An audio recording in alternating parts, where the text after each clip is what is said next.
ఒక్కసారి కొమ్మూరి గోల్డ్ కి కాల్ చేయండి. తాకట్లో ఉన్న మీ బంగారాన్ని విడిపించి మార్కెట్ ప్రైస్ కి వాళ్ళు కొనుక్కుని మిగతా డబ్బులు మీకు ఇచ్చేస్తారు. 2 ఏళ్ల నమ్మకం, అభివృద్ధి, సంక్షేమం బహిరంగ సభకి ఇచ్చేసిన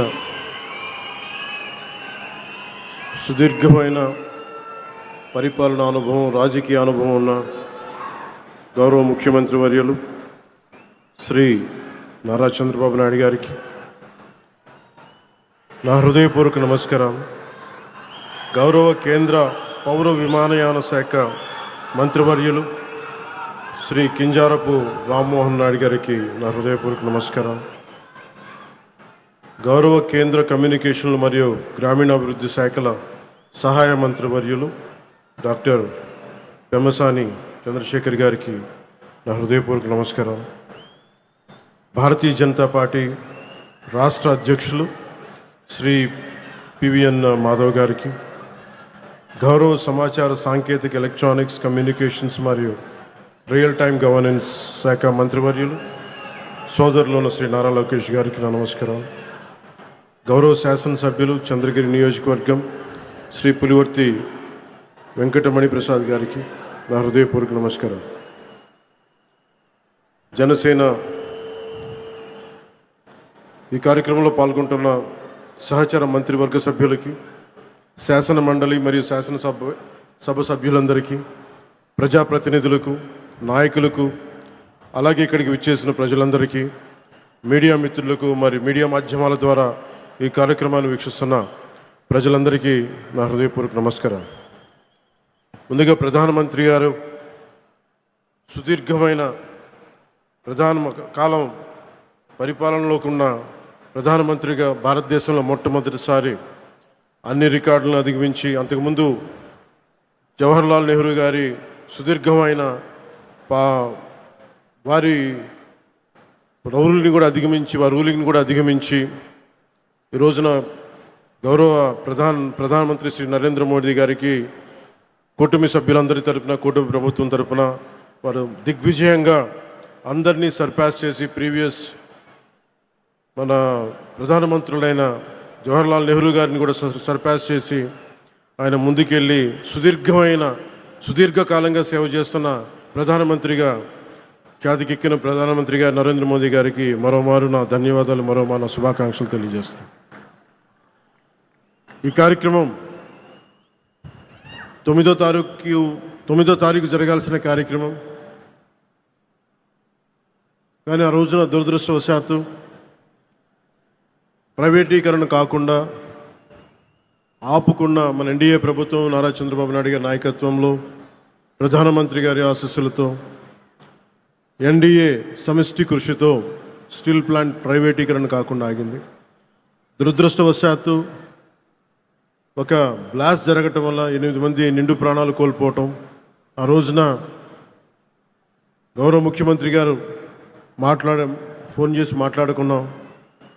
ప్రాణాలు కోల్పోయిన ఈ సందర్భంలో, ఈ దుర్ఘటన జరిగిన సందర్భంలో మనం ఈ విజయోత్సవ సభ బాగున్నదని చెప్పి పెద్ద మనసుతోటి ఆ రోజు గౌరవ ముఖ్యమంత్రి నారా చంద్రబాబు నాయుడు గారు దాన్ని పోస్ట్పోన్ చేసి ఈ రోజుకు పెట్టారు.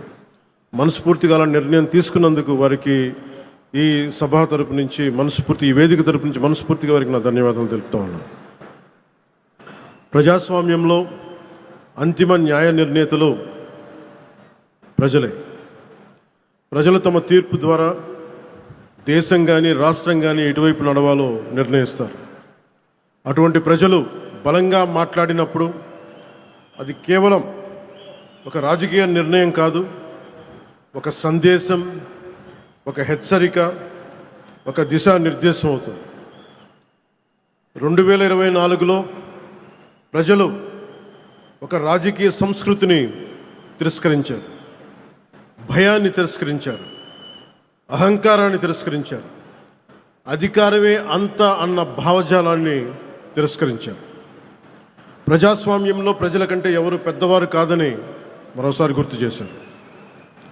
అందుకే 2024లో చేసినట్టు కొన్నిసార్లు ప్రజలు కేవలం ఓటు వేసి వదిలిపెట్టరు, చరిత్ర రాస్తారు. 2024లో ఆంధ్రప్రదేశ్ ప్రజలు చేసింది అదే. ఆ తీర్పు ఈ రాష్ట్రానికి మళ్ళీ ఆశనిచ్చింది. ఆంధ్రప్రదేశ్ సమాజానికి మళ్ళీ ఆత్మవిశ్వాసాన్ని ఇచ్చింది. ఒక తరం భవిష్యత్తుని మళ్ళీ నమ్మకాన్ని కల్పించింది.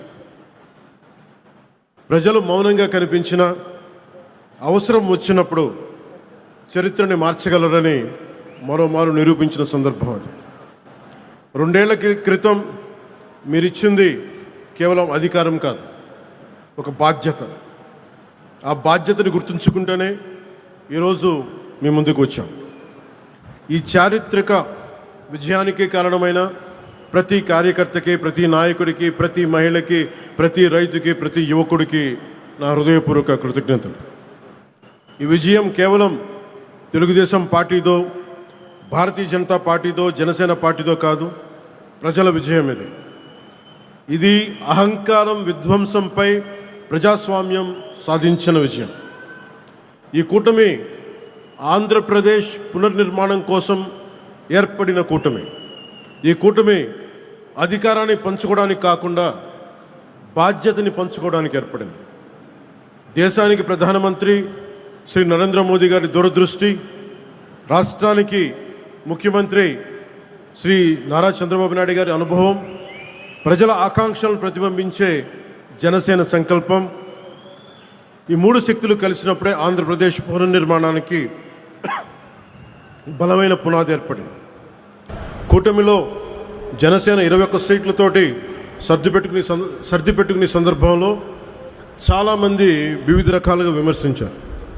కానీ మేము 21 సీట్లతో రాజీ పడలేదు. ఆంధ్రప్రదేశ్ భవిష్యత్తు కోసం 21 సీట్లకి జనసేన పరిమితాన్ని చేశాం. ఆ త్యాగానికి ప్రజలు ఇచ్చిన సమాధానమే 100% స్ట్రైక్ రేట్. 2 ఏళ్ల క్రితం మేము ఇచ్చిన హామీలు ఈరోజు ఒక్కొక్కటిగా ఆచరణలో కనిపిస్తున్నాయి.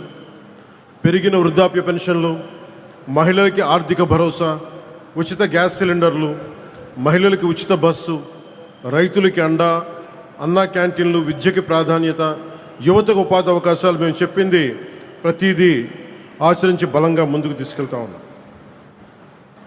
నా శాఖల విషయానికి వస్తే మహాత్మా గాంధీ కలలుగన్న గ్రామ స్వరాజ్యం, పండిట్ దీన్ దయాళ్ ఉపాధ్యాయ ప్రతిపాదించిన అంత్యోదయ సిద్ధాంతం, last mile governance, doctor B R Ambedkar గారి రథసారథిగా రాజ్యాంగం ద్వారా స్థానిక స్వపరిపాలనకు వేసిన బలమైన ప్రజాస్వామ్య పునాదులు, ఈ 3 ఆలోచనల సంగమమే నేడు నరేంద్ర మోదీ గారి నాయకత్వంలోని ప్రభుత్వ పాలనా తత్వం. సబ్కా సాత్, సబ్కా వికాస్, సబ్కా విశ్వాస్. గ్రామాన్ని భారతదేశానికి కేంద్ర బిందువుగా చూడాలనుకుని ఆ దిశగా అత్యంత నిబద్ధతతో కృషి చేస్తున్న ఒక పంచాయతీరాజ్ శాఖ మంత్రిగా ఈరోజు మీ ముందు మాట్లాడుతూ ఉన్నాం.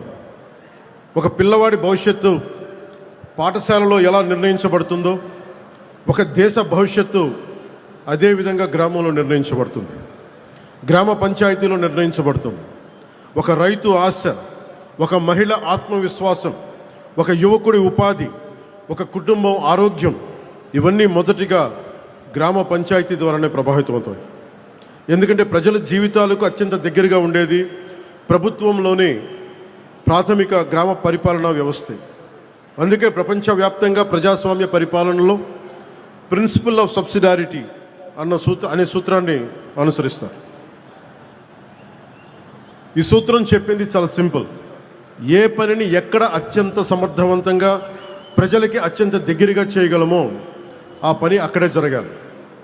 అవ్వకపోతే ఆ ప్రభావం దానిపై వ్యవస్థపై పడుతుంది. గ్రామ స్థాయిలో అవ్వాల్సిన పని మండల స్థాయికి వెళ్ళకూడదు. అంతిమంగా క్యాస్కేడింగ్ రియాక్షన్ కింద మన దగ్గర ప్రతి పని ఎమ్మెల్యే దగ్గరికి వెళ్ళాల్సిన పరిస్థితి. అధికారాన్ని కేంద్రీకరించడం ప్రజాస్వామ్యం కాదు, అధికారాన్ని ప్రజల దగ్గరికి తీసుకెళ్లడమే నిజమైన ప్రజాస్వామ్యం.